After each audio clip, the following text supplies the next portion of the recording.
years 55 to 1958. Played in the Upper St. Croix Conference, and then in 1956 went into the Dun St. Croix. We took a lot of lessons the first 2 years we played, and then finished with a 15-0-1 record our last 2 years. I attended River Falls College and played for 4 years there, making all conference my senior year. We left the area and moved to Cedarburg, Wisconsin. While I was there, I was a JV coach. In 1966, I joined the Sheboygan Red Wings to play semi-pro football for 3 years, making all-league my last year. I visited Mr. Seibel one day on vacation. He asked me if I wanted a job, and I said yes, and that was the end of the interview. One thing about the players, they were always fast or big or quick, but they always did hit. Our best seasons were 1972, 6-3-1, 1974, 6-3, and an 8-1 season in 1975.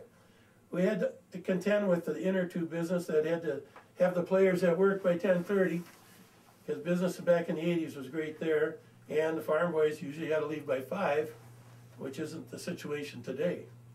A field that became a mud hole in the rain that could float decoys, thanks to Richard here. Yeah, I remember that. Some very aggressive parents who were in constant pain. In the Glenwood game, they never crossed the 40-yard line, but the Rivers, on a bad play, on an interference call on Scott Germain, they said Scott Martel, who was about 5'7", interfered with a guy 6'5", and so our fans down there used the F word and they blamed me, and I got a 15-yard penalty, so they got across the 40, went on to score and beat us 7-6.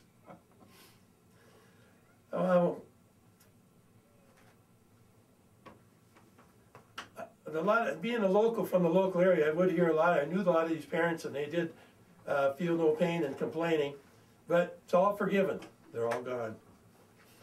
John Martel was a junior high coach, and when he left, we realized what an important coach he had been.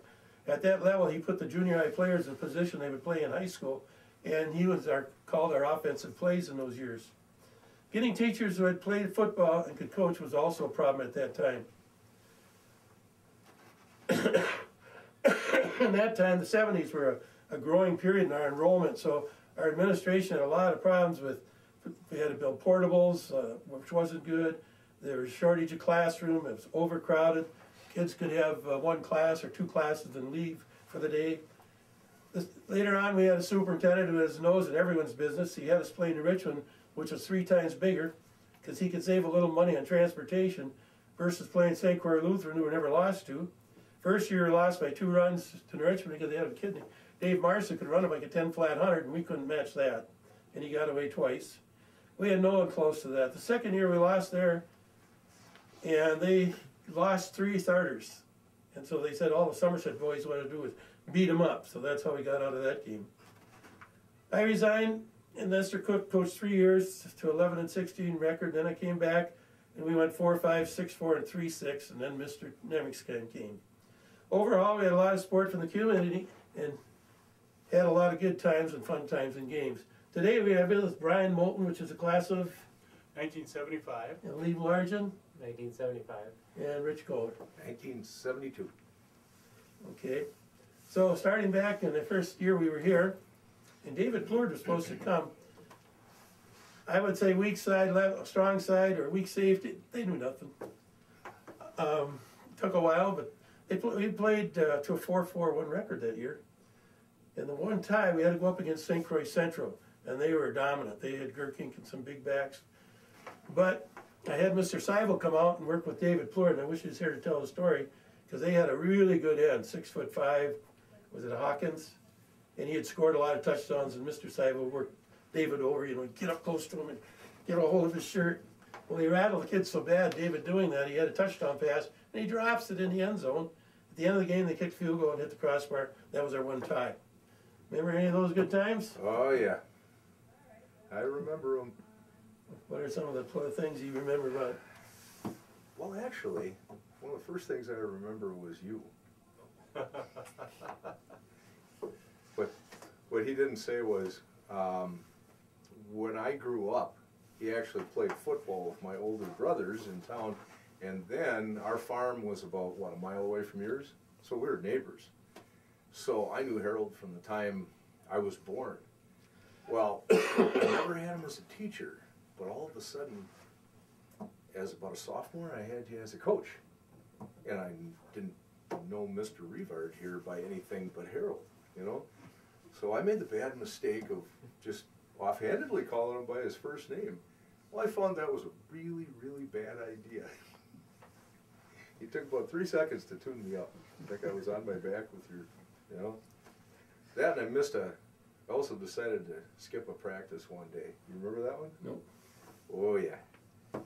Well, you weren't a small man, you know, and I wasn't a small kid at the time, but I was small enough where you realized that you knew that it didn't have any good reason to not be there.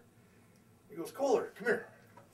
And as I'm walking over, all of a sudden my mouth guard, my face guard got grabbed, and I was, boom, down on the ground.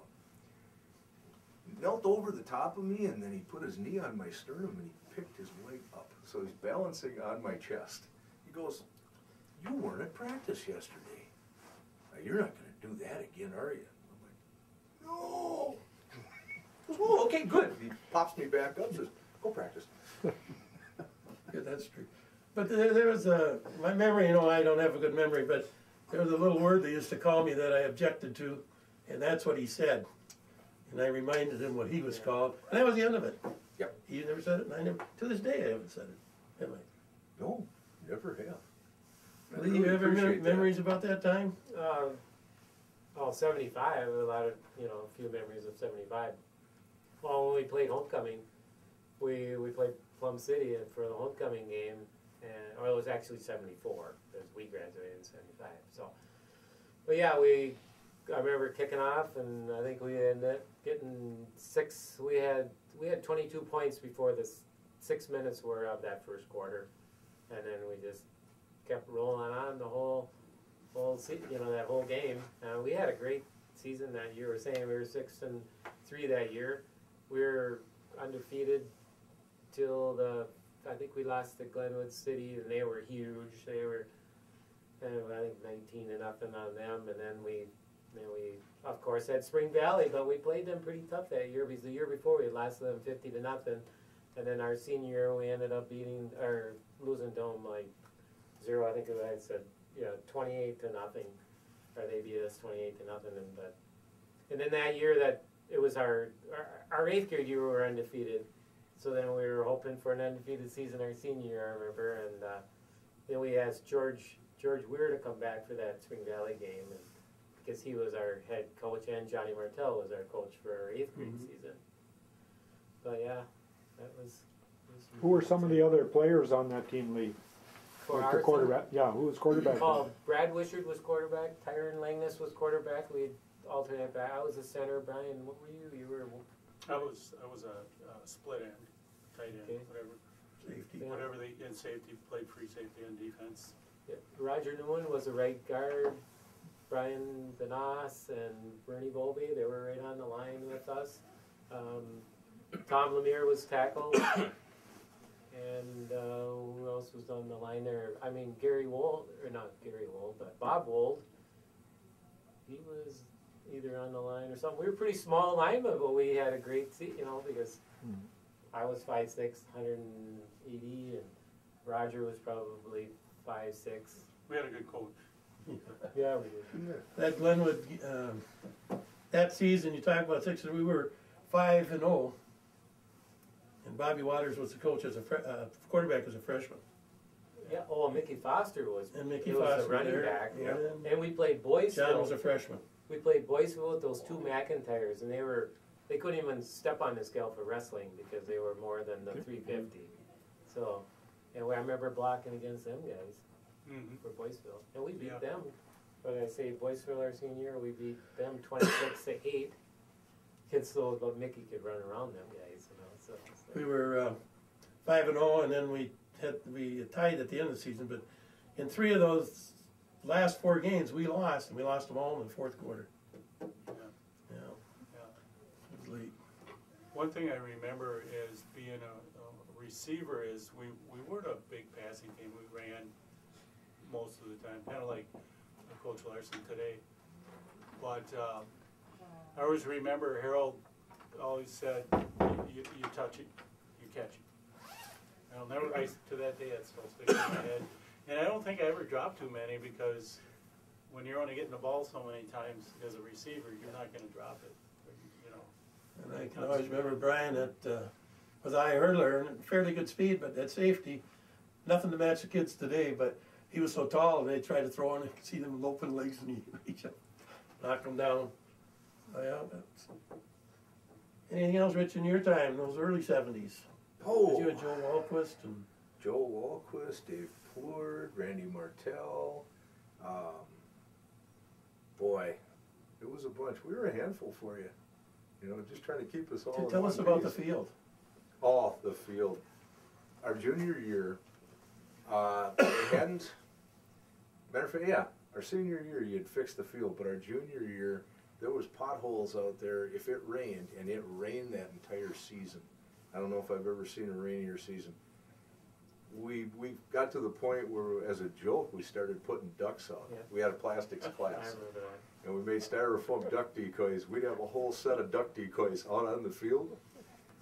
We started doing it. Eventually, it was every week because it rained every week. We never lost in the mud either. No, it was fun. You know.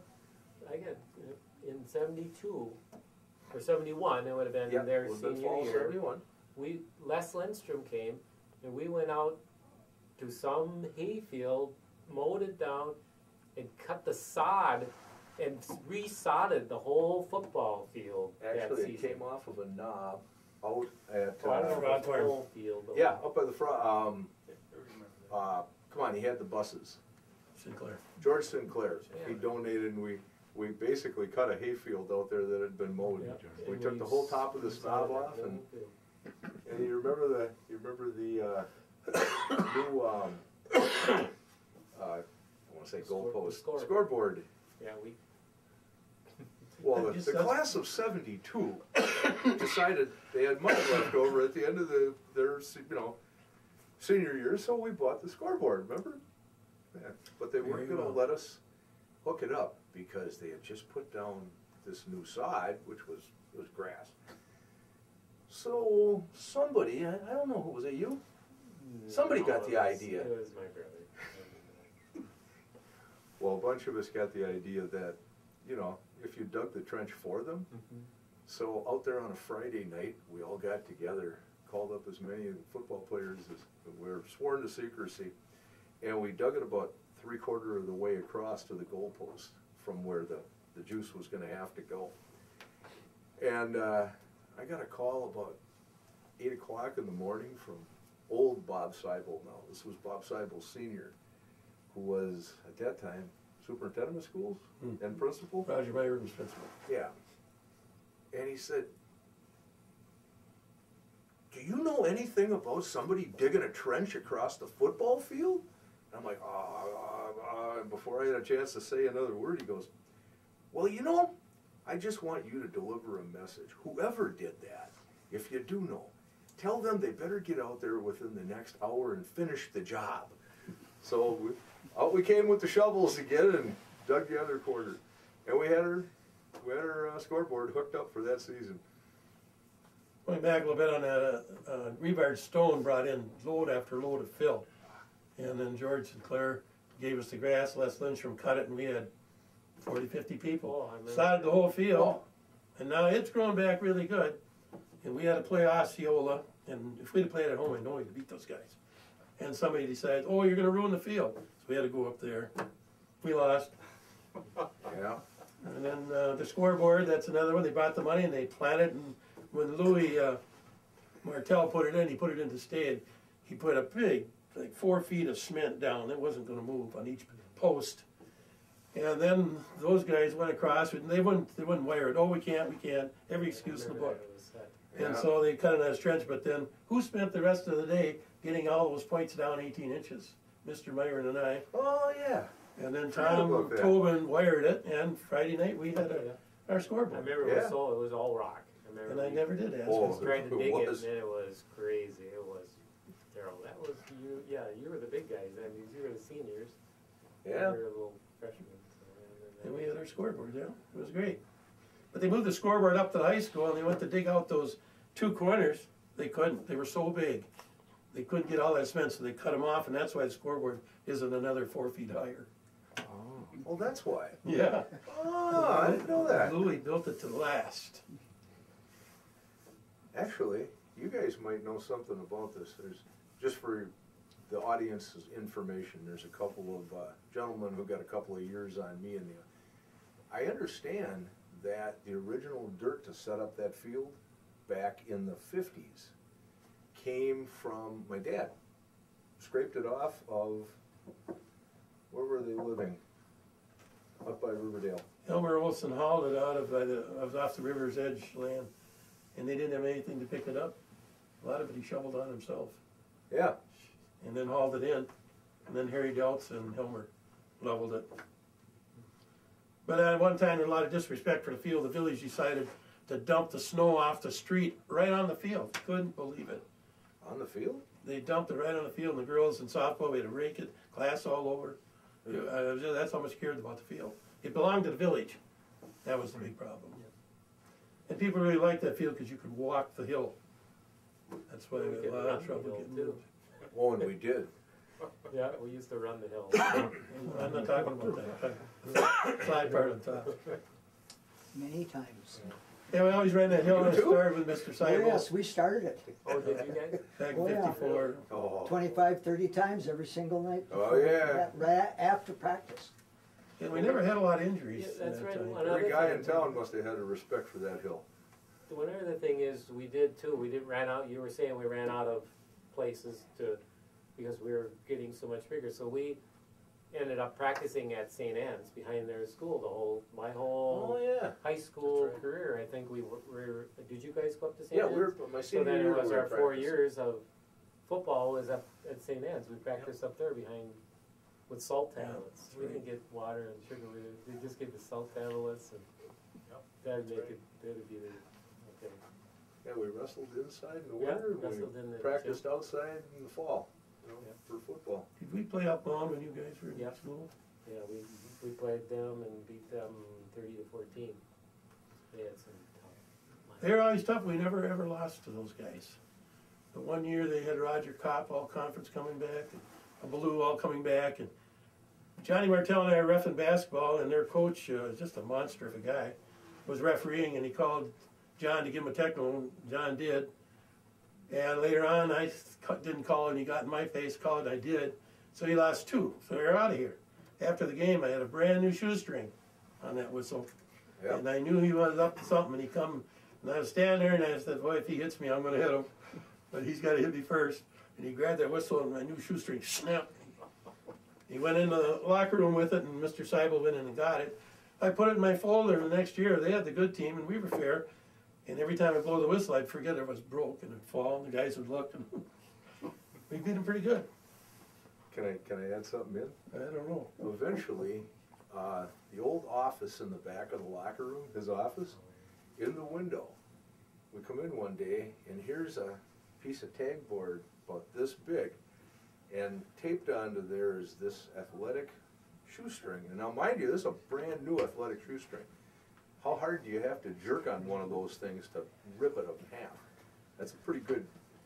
He had that taped onto there with the 2 frayed ends like this. The whistle's still on there, and inside of the loop that it made, it just says, "Remember Elk Mound." And that sat in there for quite a few games right before. Matter of fact, if I said the words "Gullickson loves pansies," would you remember what I'm talking about? Wasn't that the center? Gullickson was the tackle across from me, who I would end up. He comes in, him, and I feel like that on my helmet. I'm like, what? I take my helmet off, and here's a piece of athletic tape about 2 by 2, and it's got a little flower drawn on it, and it says Gullickson loves pansies. He says, "You will not take that thing off until after you play them." But I didn't. It was sat on there for about 3 games. He had me so hyped up. They had a pretty good running back.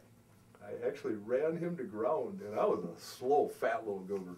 I ran him to ground right in front of his coach, and I swear, it looked like the guy kicked his kid in the ribs and, "Get up!" I wanted to look and go, temper, coach. Come on. We used to start the season 10 hits for the game, because you got 10 games or 9 games. I don't know what we're down to, but after Rich hit the bag and knocked the guy over with the bag, Coach Cook comes up to me, "Did you see his eyes?" It was all You your were fault. into it. You did that. Yeah. Remember about one year we knew we were going to the, can you shut that off? No? It didn't shut up. Okay. 74? Oh wait, we were, We're freshmen, When he 73. was, we were 74. I mean, I graduated in 75, but you were a freshman playing with us. Okay. Our senior year. 75 we were 8-1. Okay. Well, 74 is You're when I off- played. You're a though. year off. Freshman But 73. You were seniors, or juniors in '81, so you graduated in '76. We were 8-1 your junior year. No, we that was graduated in 77. Myron. That was Doug Myron and Bob 73 freshman, Waters. 74 sophomore, 75 juniors. Yeah, Spring Valley's the only one that beat us. 76 football. Yep. Would be us. Okay. We're with Timmy Germain, Mick Foster, John Lemire, and we're back in the early '70s. These guys graduated in 1975, but when they were freshmen, we were playing Spring Valley, and that was when they nominated 4 teams from the whole state. So we're really getting beat. So I've got these 2 guys playing as freshmen, and he's got his seniors in there running up the score. It was bad, and that's how they got their introduction to football. You remember that game? Because you got in. I remember they played you guys in the 4th quarter. You don't remember? They were big.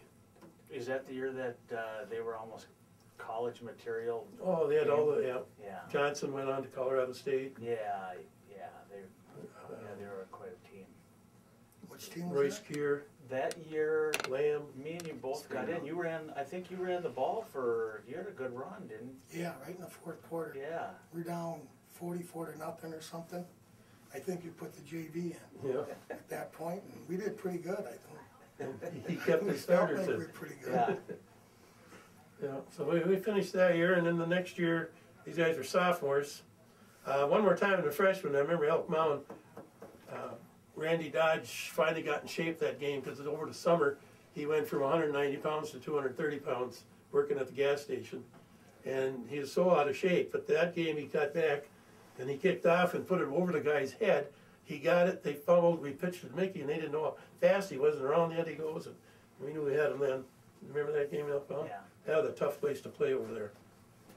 And then our junior year, we're now in what, 70, 73, 74, 6-3. Had a good season. I remember, how about your memories, not all mine? Remember playing Pepin. Never lost to Pepin. We throw a swing pass. Anyway, these guys. He's got a better memory than that. Yes, I I can't can believe still how good remember like memories yesterday, we threw the swing pass to Mickey, but it got underthrown. Now there's a cornerback, and he catches it, and he takes off. And now there's 2 guys with him going down the field, and Mickey turns around, and used to run maybe a 10-3, 10-400. He had to go not only catch those guys, he had to go around those 2 who were trying to block him, and he caught the guy in the 10, and they never did score. Because he was really quick and really fast at that time. And John was his blocking back. How about that Boyceville game? That was a good one. With the Yeah, that's pretty Noski, fun. With the 2 big guys. the Big Mac, Played the it Big at home. Mac. It was played at home. No, Boyceville. Okay. You had 2 long runs off tackle. Yeah, one of those runs I remember, I think I went down the 22 hole, come out like a flag, and you were coming around. I remember 2 guys were there. It's that one game I do remember, and it's because my dad, I think it was my only game my dad went to, or 1 or 2 of them. And there's 2 guys right in front of me, and I knew you were coming around. I remember I got both those guys rolled into the snow fence and looked up, and there's my dad. So that's a memory I'll never forget. But I also remember we do that 34 blast. We worked on that for 3 weeks, I think. I thought we brought in Pete Rivard or somebody behind with us. And we knew we had Rex and Randy and Danowski. And I knew we had to, blow them out of the way, but we did. We succeeded after 3 weeks of doing it to all the other teammates over and over and over again. We succeeded. They couldn't stop us when we got to the goal line. At that time, Tom Mondor was right guard. Started at 124 pounds, he ended up at 119 in the season. So we knew he couldn't handle Donofsky, and so we'd pull him every time. And then the down block, and these guys would blow the hole open. It ended up a pretty good game at the end. They came back and scored on us. Who was the kid that ran all the time? He's at Osceola. He ran 30 times a game. Their running back. He was ugly. Teddy Betts. No, it wasn't Betts, that's Osceola. Oh, yeah. He'd run the ball 30 times, they wouldn't pass. So we brought a 10-man, brought Donnie Dalton up to play right in the middle, right up tight. About the second play, he's off the field. I can't play.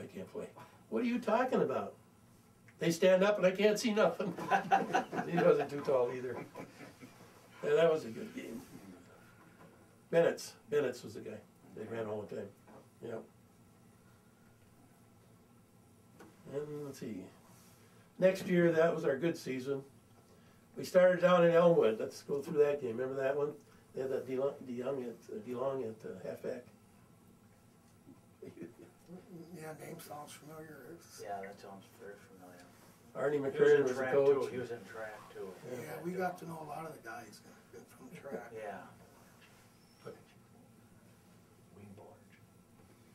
Wayne Baillargeon's great catch. No, I don't know that one. Anyway, we're playing the game, and Arnie McCurran's the coach, and it's a tough game. DeLong is running all over us. We aren't playing very good, and it's our first conference game. And at halftime, Oscar Borgstrom was on that team. And they gave me a little pep talk, and at the end, "Are you guys ready?" I yelled, and Oscar went head right up into the ceiling. He was ready. Second half, he started running that DeLong down, and he's not fast, but he was running that guy down, and he picked up a ball, and he made about 10 yards and flat on his face. My legs. But we ended up at the end of the game. They were going to go for a field goal. Right at the end, it was 4th down, and if they score, they win. But Mike Collegiate blocked it, and we went on to win that. And from then on, we didn't have any trouble.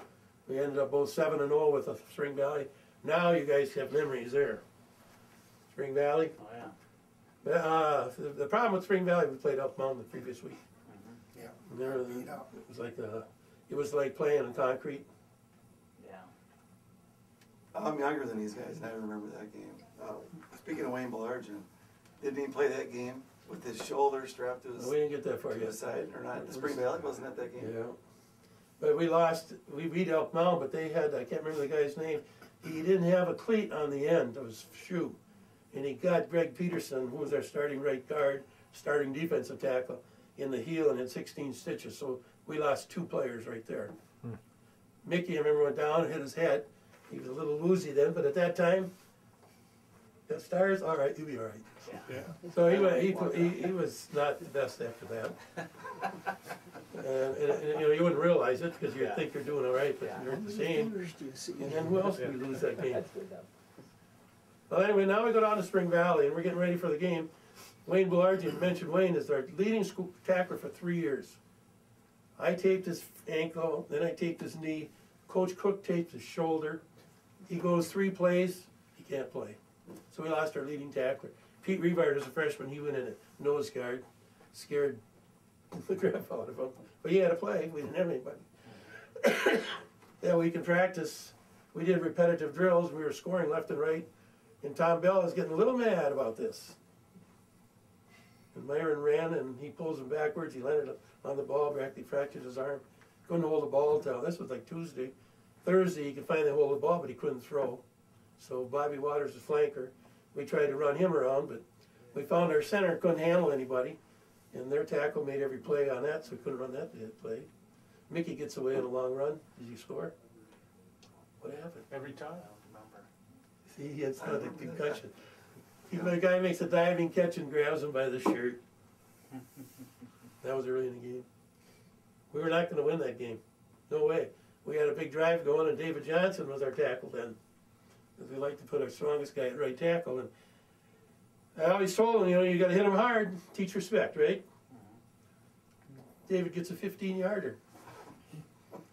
It's a while before I get a hold of him. David, what did you do that for? You always said teach him respect, so I gave him one. He never gave me any more trouble. What did I say? So now we're starting on 20. So now we're down around the 40. But we're gaining yards really good. clock stops. No clock on the field. What is it, about 5-10 minutes before we got going again? That was 2. Sure. That was right around 2 minutes, right around the. Yeah, we come back and then we lost our drive. And Greg Anderson was up on the, with, who's the other, McCarty? No headsets. They had their headsets and they were calling plays, but then Spring Valley somebody got in the truck and got on their reception and they were talking over them. So we couldn't call plays. Yeah, I remember that. And the coach down there was a Thompson, went on the field twice. Second time out, he grabbed the football and spiked it. No penalty. And they say we weren't going to win down there. 3,000 people in the stands. Any other memories of that year? We just played hard. Well, the next game we got Central at the end, and they had a good team. First half, I found out our center couldn't block with Oscar at center, and I think you scored about three times after that. Couldn't get that linebacker. Yeah. So that ends a good season. Now they're coming back as seniors. So we got 7 out of 9 starters back. And every year I tell Larson, I don't care how good you were last year, don't do what I did. And we didn't push him. We didn't work that hard, figuring everybody knows what they're going to do. And we ended up 5-4. Yeah, it was, should have been a great year, but if I had known now what I knew then what I know now, it would have been different after looking at that annual. And that reiterates what Richard said earlier. Yeah. So we ended up that season 5-4, yeah. So next year I'm going to tell Larson the same thing. I don't care how good you were last year. Don't do what happened to me. How many years did you coach? 70 to 85. 78. 15 years. Well, the first year was Wellens. I remember we played Colfax, and we were talking about the mud out there, and they had Rapal and Obermiller, 2 of the best athletes in the conference. And Obermiller had been hurt, but he was back for that game. So then it was raining like crazy, just pouring down, and the Ducks were out in the corner. So they come and they said, we're going to practice in the gym. We don't want to play in the mud. So I had these guys scrimmage in the end zone, and we beat them. Okay, anything else in Well, those years? you made us all good athletes, I'll tell you that. Because I remember in 8th grade when we played football, he said, you want to play football for me? You're going to wrestle, learn how to agility and strength. You're going to go to track and learn how to run. Yeah, you were good shot So putter. we all did. We all did. From there on, we did. Waiver. Mickey was my manager in 6th grade for track, and I put him in a meet at Glenwood, and he scored 11 points. He was 12. Yeah. Yeah. So there was a good group of guys. Probably one of the better groups we ever had. Okay, we'll end it there. We're on now. Okay, now we're at our years 70, 78 through the time of Mr. Nemec. And these are years where we were a little short of players, and we didn't have a lot of speed then. Let's start with Tim. When you started as I started as a sophomore in '79. and you were playing, I played a little bit of everything. I played running back, wide receiver, linebacker, free safety, a little bit of everything. Yeah. okay, and John, you weren't there yet. I was a water boy. Who were some of the other players then? Well, when I was a sophomore, it would have been like Bob Seibel would have been a senior, Tom Bell, those guys. And that was the second year. Like '78, we went into the Upper Dunsink Creek Valley Conference. Upper St. Croix Valley Conference. Yeah, Upper St. Croix Valley Conference. So that was new to us, you know, to have to play the different teams. And I remember, I think Grantsburg was really good, and Osceola was usually pretty good. So. Yeah, we had a lot of. We got in Dungeons. They didn't like us in the Upper St. Croix, and we had a team of 4 officials then here in Raffensperger is 6'5". I played at Mankato, and he catches the ball and he's in the end zone, and he's dancing around celebrating, and the ref's chasing him. You know, it's automatic 15. They didn't call it. Dreyer, a little fast halfback who was always our friend, he scores. He throws the ball off the field to a kid sitting in the car. No penalty. They were just too tough. Any more memories of that? And I remember they did a sneaky play. We were playing them at home that year.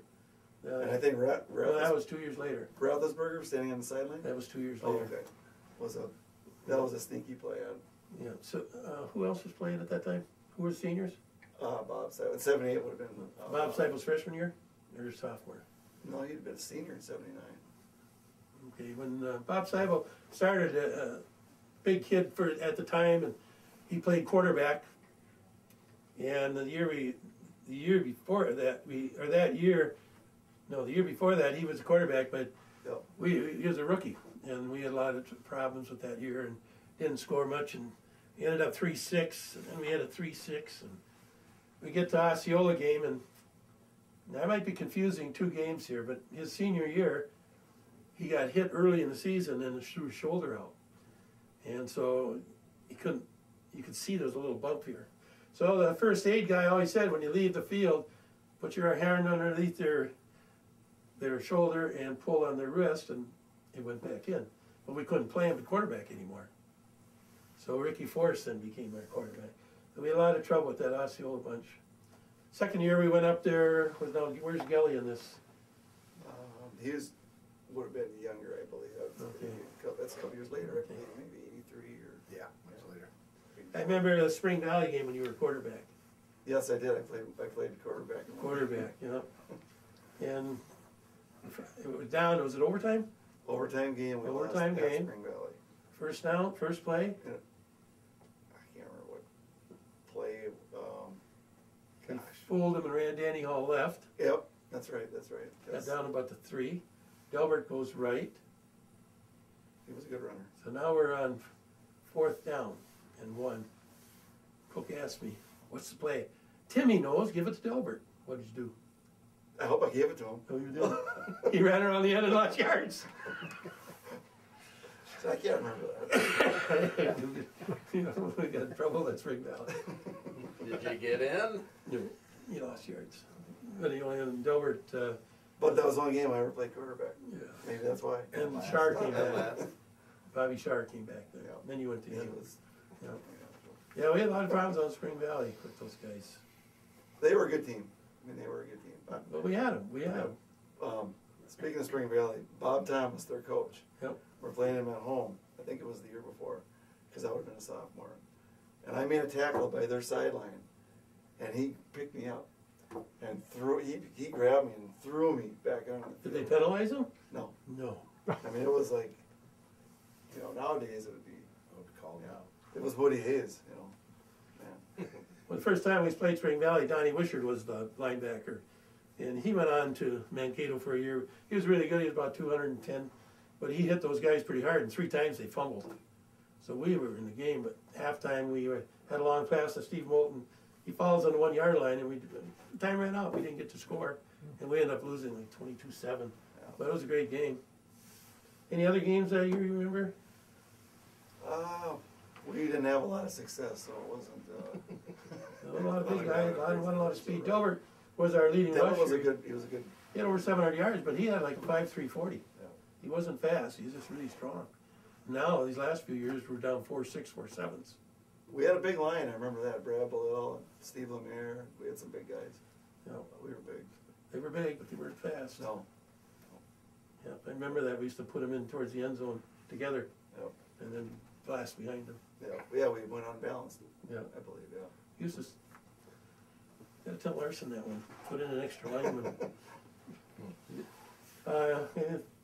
John, when did you start? What would be 80? What is that? Gotta go back. So it would be my first year, 165. 84. 84, I think. Yeah. We had a good year. We had Rob Gelly and those guys were seniors. Rich Beard, Tom Walsh. It was a good crew. Darrell Wool. We were 6-4 in '84. Yeah, we started out 5-0. Beat Spring Valley at home. It was one of the last year we played. It was the last year we played downtown at the old field. It was my freshman year. I played defense early in the season for Rob Gelly and some some other guys that were injured or came out early in games. Played some halfback and as a freshman. It was fun. That was a good year. That was a lot of fun. It's some good players. I lost a close game to Grantsburg at Grantsburg. Is that the one the mosquitoes were so damn bad? So you had to go down and get mosquito spray. I mean, it's a low field. It was awful. Sprayed everybody up with dope. Mosquitoes just eating you alive. They were always pretty good. They were. You know, and Grantsburg was good for quite a few years too. Remember the Osceola game? Which one? We're playing up there. Your quarterback, and Gelly and Beard said, you carry the ball, we'll block. And we were raising up, but they still had one bench left. But you fumbled. They got hit from behind. Punched it out. And the punched out. It goes in the end zone. There's a big scramble. All of a sudden, here Brian Welch comes up. Touchdown. No. He fell on it first, so it's Osceola on the 20. Who fell on it first? Osceola kid fell on it first, but he didn't control it. We controlled it. So it's a bad call. Later That on, rule changed the next year on recovering in the end zone. later on, They won it that year, didn't they, Osceola? yeah. 84 they won. They won it. Yes, we lost. They won the state title in 84. They won the state title that year. Yeah, we had them on the ropes. It was a Scott pass to Scott Rebers, and he's standing there. Three guys got him. No whistle. He ain't going anywhere. All of a sudden, a kid punches the ball out. Fumble. They got it. Later on, they fumbled. The ball went up in the air, and the guy's still standing. We recovered. Osceola ball. But the one that tops us, here's Rob Gelly, one of the tougher halfbacks. He's 6 foot tall, 190 pounds. 4th down and 2. He goes for it. Well, he made 3-4 steps forward. You know he made it. Nope. Well, we look on the film. Here's the referee. He picks the ball up, and he looked on the sideline, and he put it back here. We didn't make it, so we weren't going to win that game either. Then 1 year at Osceola, when they had Raffensperger, and they had a really good crop of guys.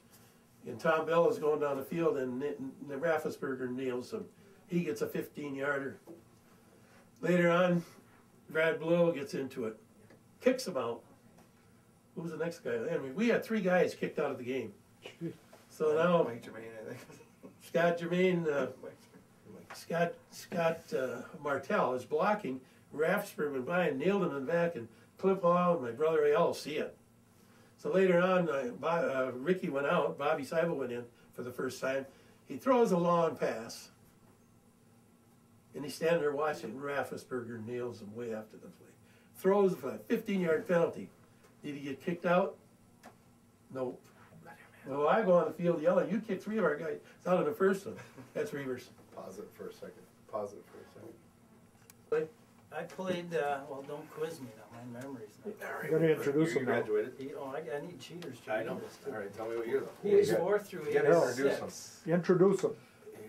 84. Joining us now is Scott No, Ravers, who 83, played back in the 80s, mid-80s there, 83, 84. I don't know if I played in 83, I probably started in 84, 85. Okay, well, I was just discussing the Osceola, the trouble we had with those guys, and talked about the one where you were in the grass when nobody would go to whistle. And so I'm on the field because Seibel gets hit for the 2nd time, no flag. And this is the same crew we had in Somerset 2 years before, or the year before. And they don't call it. So I'm on the field yelling. All of a sudden, underneath my armpit is Cliff Hall. And he's out there spitting at the ref. So the ref is Vice from Unity. He stutters a little bit. And you, sir, out of here. So it was a bad game. Bad game. That's, After the game, the last time we played was when Mike went out there. Yeah, that was. There was about 3 or 4 guys eliminated. That was later on, another 2 years later. That was bad.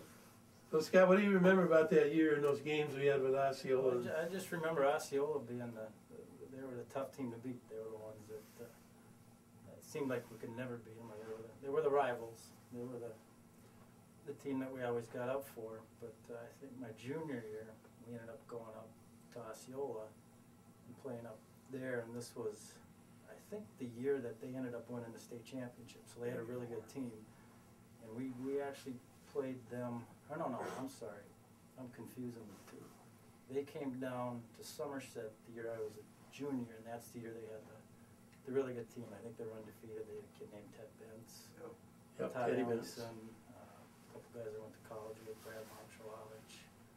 But they had a really good team, and I think we competed with them down here at Somerset my junior year. Up until the punt return. Up until, was it Danny Bentz or Teddy Bentz that had a punt return? I can't remember. Teddy was the older one. He's pretty good. He housed the punt. He was a 4-year player at St. Cloud. You might have been playing as a freshman. I was. He ran by me. Did you?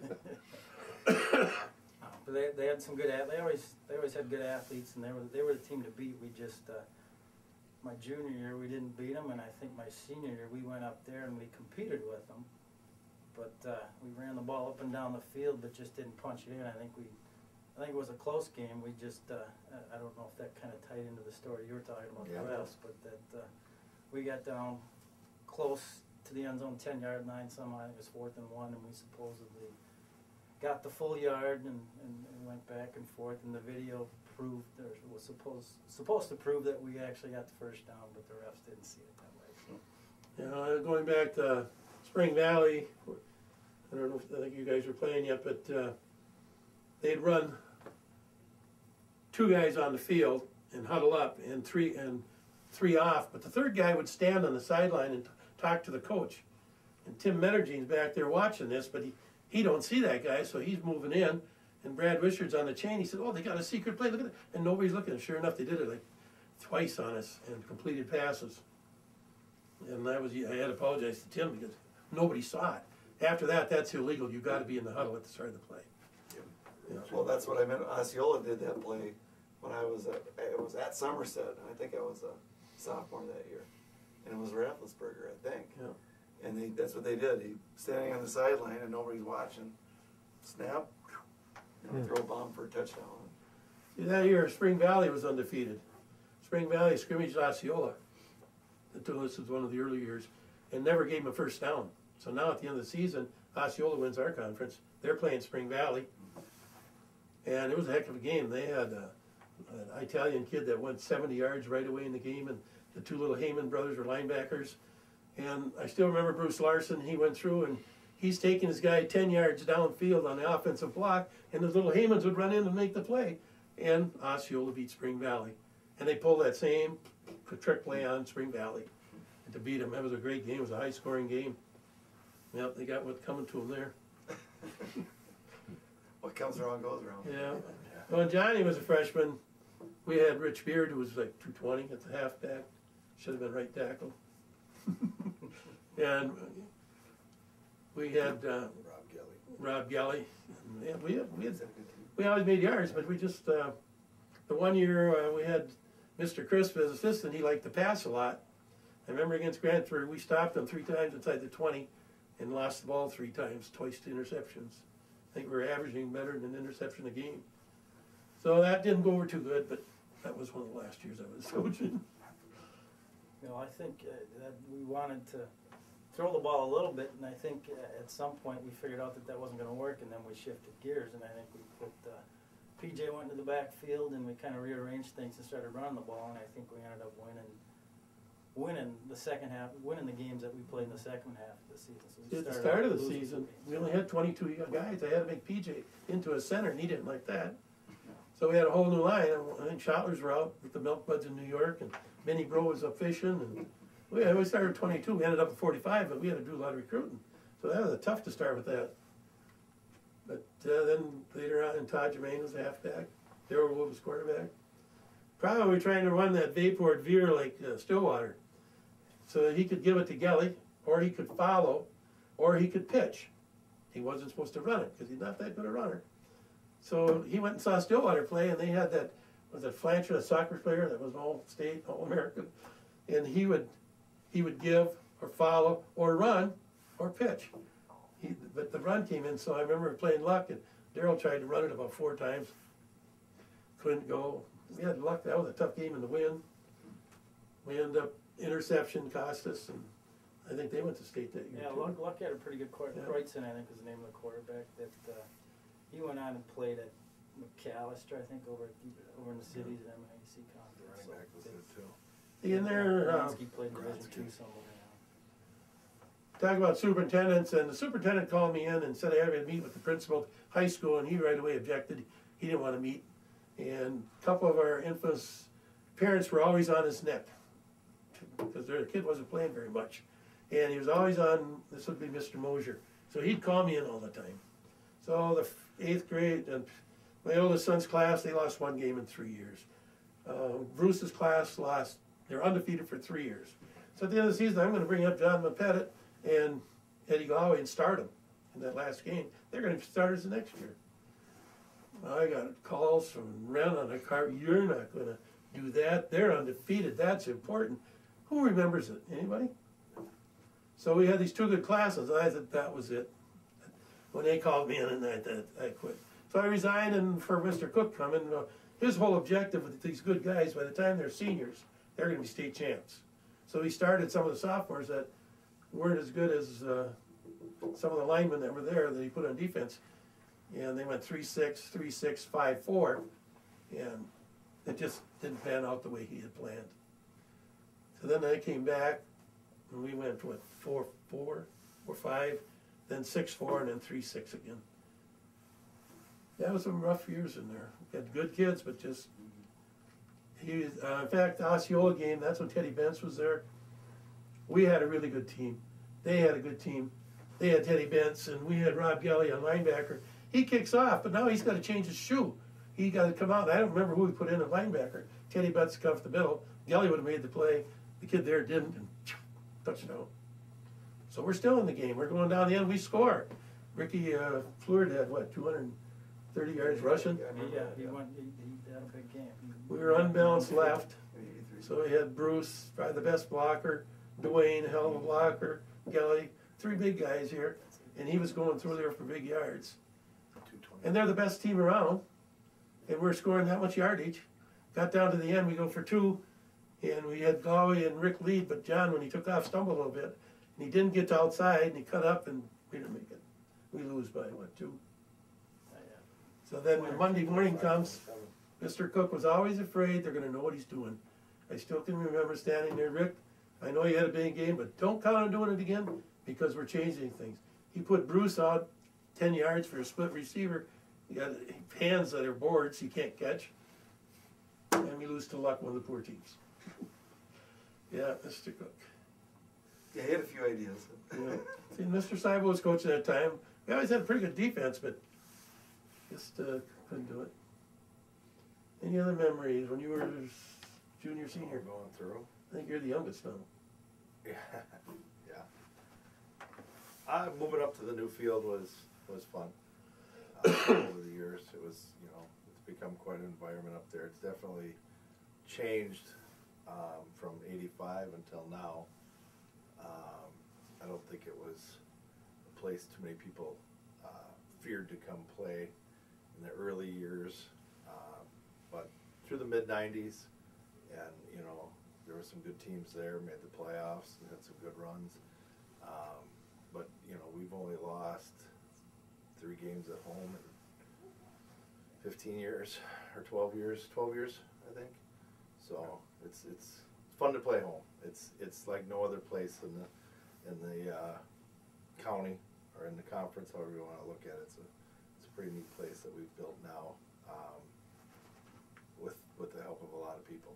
A lot of goes into a Friday night game now. It's kind of an event.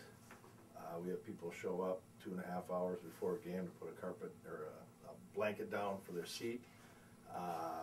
People volunteer to paint. People volunteer to watch the gates, come in and be a part of it. It's kind of a neat atmosphere that we've built around Somerset football from when it started. For me in the late '70s to what we're doing nowadays, it's pretty neat, and it's neat for people to come back and say that we don't care if you win or lose, we like the way you guys play. It's fun to come watch you guys play and watch your kids compete. So that's kind of fun to hear that from people that don't come to a lot of games, but they come and see us now and what the kids do. Bruce Larson has done a tremendous job of building the program. Bob Seibel, like you said, started with you in the early '80s and is still there. Bob does what Bob does, and you know, he brings his knowledge and his gut feelings to how to play defense, and I don't think that's changed since the day he started to now. That, you know, he's gonna make you earn it. He's not gonna give it to you. You're gonna make it earn it. And we've had some statistically outstanding defenses in the last 10 years. It's amazing the numbers we put up, and that's, you know, that's playing teams from around the state and holding them to minus yardage, very little passing, and shutting them out, you know, score-wise. So I mean, it's been fun. It's been a good run. You know, Joe Hutter and Terry, you know, the guys that have been with us now the last few years on defense. It's a lot of fun. You know, it's a good experience. And the last loss I remember is Gale Electric came up here and beat us. Yeah, we have two of the losses were playoffs. We've lost to Gale Electric and we've lost to Baldwin in the playoffs at home. And then conference-wise, the only loss at home has been Prescott. So Osceola put down turf. They needed a field to play. Lars called, play us. Come on down. Nope, they were the St. Croix Falls. Same result, but They didn't want to come down here. Yeah, they didn't want to open up their They new don't field with lose. us. They Which just they could have don't lose. filled the house and had a great place to play a game, but But nice that facility. Closest loss we had, we're playing Bloomer. It was big. I think 16 years Bloomer and Somerset have been in the playoffs, but we've beat them the last 7 years, Yeah, and so they never made the playoffs. or we beat them in the playoffs. And one year we had to redo a fullback in Jake Ask, Jake Asp, yeah. and it was a whole new team. So a new fullback was created that year, and he was really a good athlete. And we're late in the game, it's rainy, it's wet, and they got the big line, they're pushing us around. They're driving down the field 5 yards of crack, 'cause our linemen can't stop them. The linebackers are making the play 5 to 10 yards downfield. They're down on 30, it's just a matter of time, they're gonna score. Every play, all of a sudden, the guy next to me said, I think we're gonna lose. I said, well, that lady isn't singing, but she might be humming. And they ran a sweep, and Jake Ask had to pull the ball to Sullivan. What's he, about 5'6"? Yeah. Grabbed it out of the air and went 80 yards for a touchdown. Play, great play. No, Yeah. that was a close That one. was Durant. That was a Durand Durant game. Durand game. Yes, it was rainy and wet, and it was late in the game, and we were down, and Jake hit the kid. The ball came out of the air.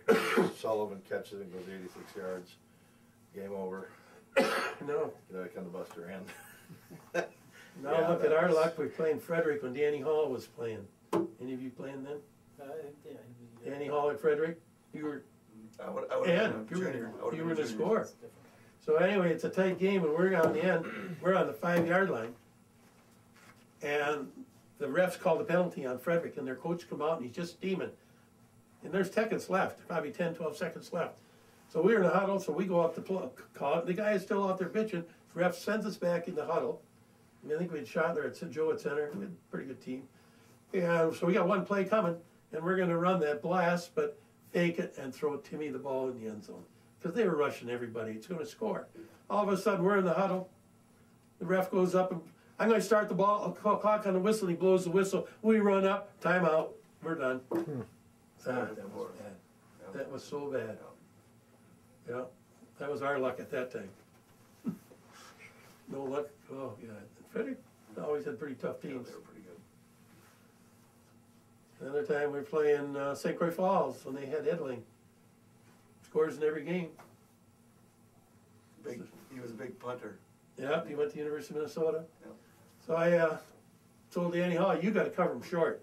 But if he goes deep, Ricky Flandrick was a sophomore and a pretty fast kid, you got him deep. All week, get in the game. Edling goes down, Danny takes him down to about 20 and lets him go. Ricky sees Danny's got him, he goes in the middle. Touchdown. Another good one was Timmy Menergine.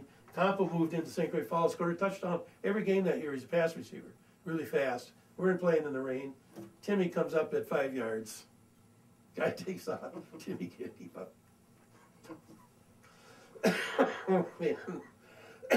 I still remind him of that. All week, this guy is fast. He scored a touchdown every game. Don't play up on him. Any other memories?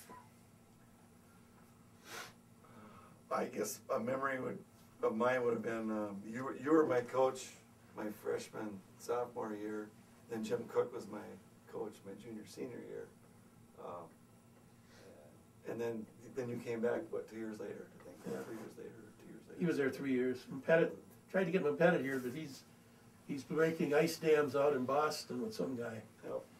And then it was just shortly after I was done. That's when we made you guys started playing up here at the present site. And I think there's always been people from Somerset have always loved football, but now I think it's They're nuts. tenfold right now. Yeah. But when I think of Somerset football, I think of you. So it was I enjoyed playing for you. So. Yeah, I remember going down to watch the games when we played down at the, I don't know what you call it, down by the river. Village Park. Village Park. And it's always an event to go down to the football game, and it was On the hill, a unique, people on the unique hill. environment. It was special. It's something that I'll always remember. And just Archie Pettitt's ambulance. going to watch. I think we played Spring Valley every year, so that was the big game, and that was Yep, usually start of the year. to start off the season. But it was a non-conference game, or I think before that we played them as a conference game. But that was just always fun to go down an event on Friday night, and I'm sure it's continued that. I mean, obviously it's continued that, but from my memory, when I was going to watch games, I was going down at the park. Yeah, and It was a neat place. Yeah. I invited Tyron, but he didn't know if he could make it. But Tyron Langness was our weak side safety. And he did a good job. He's a really tough athlete. He ain't very big, though. And so to reward him, I ran a triple reverse, and he scored. Triple reverse. Yeah, he reminds me of that all the time. Yeah, it's like Jim Moe holds the record for the longest average run from scrimmage. He ran a reverse for 46 yards, and then his knees went out. It's the only play he ever ran. 46 yards average. And with Tyron, Bobby Waters went out, sprained his ankle. Next one up is Brad Wishard, but against Plum City, he's wide open to the end zone, one guy to beat, and he's on his knee. Cut to the end zone, cut to the corner, you got it. What did he do? He ran him over, sprained his knee. Archie come out with his van, load him up. Then halfway off the field, he gets out and runs up, but he couldn't play quarterback. Now Waters is out, Brad's out, who's left? Tyron had to go down to Glenwood City, and they had that big green and